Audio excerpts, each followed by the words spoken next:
இது என்ன மாயை? திரிசூலம் எவ்வாறு வளர்ந்து கொண்டே இருக்கிறது?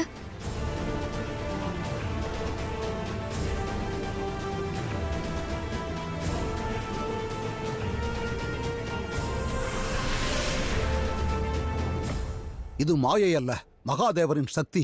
அவரது சக்திகள் அளவற்றது மகளே. தந்தையே, தாயே, தாங்கள் இங்கே? உன்னை எண்ணி கவலை கொள்கிறோம் மகளே. நாங்கள் சொல்வதை கேள். மகாதேவரை விவாகம் செய்ய வேண்டும் என்று பிடிவாதம் கொள்ளாதே. தங்கள் கவலையை நான் புரிந்து கொள்கிறேன். ஆனால் ஒன்றுதான் எனக்கு விளங்கவில்லை. மகாதேவரை நான் விவாகம் செய்து கொள்ள வேண்டும் என்ற விருப்பத்தில் தவறு என்ன இருக்கிறது? என் விருப்பத்தில் ஏதேனும் குற்றம் உள்ளதா?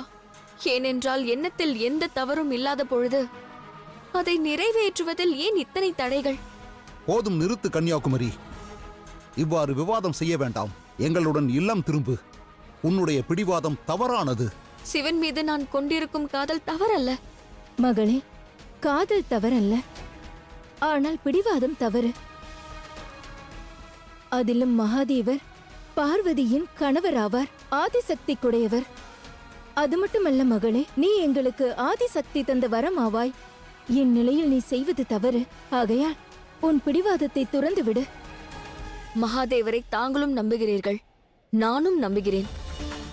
அவரது முடிவு எதுவாக இருப்பினும் அதை என் முன்னிலையில் வந்து அவர் கூற வேண்டும். இதை என் பிடிவாதமாக நினைக்கலாம், குற்றமாக எண்ணலாம். என் முடிவில் மாற்றமில்லை. நான் தங்களுடன் இல்லம் திரும்ப மாட்டேன்.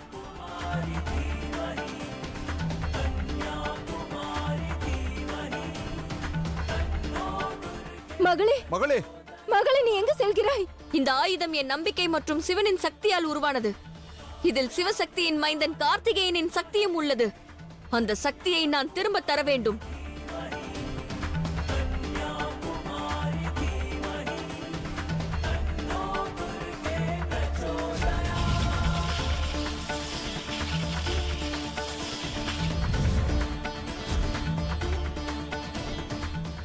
தேவி பார்வதி, கன்னியாகுமரி அளித்த பதிலில் தங்களுக்கொன்று விளங்கியதா? என்ன மகாதேவா? தேவி, ஒருவரின் மனம் களங்கமுற்றிருக்கையிலே உரைத்திடும் வார்த்தைகள் யாவும் தவறாகும். களங்கமற்ற மனம் கொண்டவரின் நாவிலிருந்து உதிர்வது நல்வார்த்தைகளே. இதற்கு என்ன அர்த்தம்? கூறுகிறேன் தேவி. கன்னியாகுமரியின் மனம் களங்கமற்றது. எனவேதான் அவள் இன்று தன் அன்னையிடம் சிவசக்தியின் மைந்தனிடம் செல்கிறேன் என்றாள். ஒருவேளை அவள் மனம் சிறிதும் களங்கமுற்றிருந்தால் அவள் இன்று சிவனின் மைந்தனென்று உரைத்திருப்பாள். ஏனென்றால் தாங்கள் அவளை வேறொரு ஸ்திரீயாக கருதினாலும் சிவனின் பார்வதியாக தங்கள் மீது பொறாமை கொள்வது இயல்பான ஒன்றேயாகும். ஆனால் இப்போது அவள் மனதில் அவ்வகை எண்ணம் இல்லை. நினைவிருக்கட்டும் தேவி, பேராசை, பொறாமையற்ற குணம் இப்பிரபஞ்சத்திலேயே மிக புனிதமான மனம். தேவி கன்னியாகுமரி என் மீது கொண்டுள்ள காதலை இவ்வையகம் காலத்திற்கும் என்றும் நினைவில் கொண்டிருக்கும். அவர்களது காதல் ஓர் புதிய புனித பரிபாஷையை பிரதிபலிக்கும். எப்பொழுது மானிடன் மனதளவில் களங்கமுற்றிருக்கின்றானோ அப்பொழுது இந்த காதல் அவனுக்கு நல் மார்க்கத்தை காட்டும்.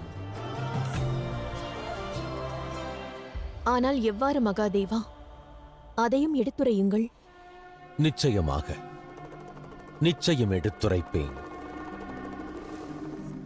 ஆனால் சரியான தருணம் வரும் பொழுது.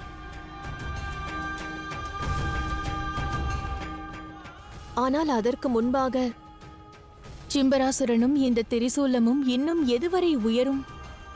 இந்த போட்டி எப்பொழுது முடிவிற்கு வரும்? கவலை வேண்டாம் தேவி, அதுவும் விரைவில் நேர்ந்திடும்.